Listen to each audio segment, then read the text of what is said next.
Welcome to Ticklipper channel. In today's video, I'll show you how to stop all unnecessary services on your Windows 11 laptop or desktop computer. Now, just come to your desktop, right click on your desktop and click on New.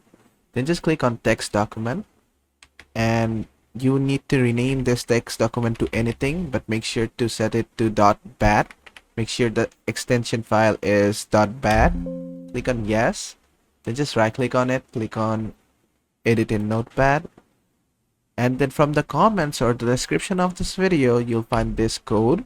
Just paste it here and click on Save. And after that, what you need to do is just go ahead and right click on it and click on Open. And from here, you just need to press on A to disable all the services. Just click on A and hit Enter. This is going to disable all the services for you. But for this, you have to make sure you have ran this file as an administrator, or else you won't be allowed to change the files.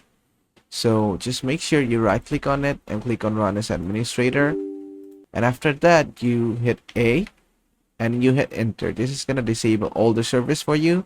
And if you want to re-enable all the service, you have to hit B and hit Enter.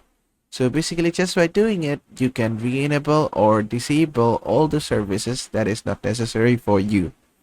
And this is gonna basically disable all services. You can hit C to disable only the unnecessary services.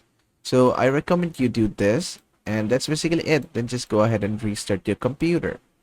And basically that is how to disable all services from Windows 11 laptop or desktop computer. And basically that is how to stop services on your Windows 11 laptop or desktop computer. I hope this video was helpful. If it was, please give it a thumbs up and don't forget to subscribe.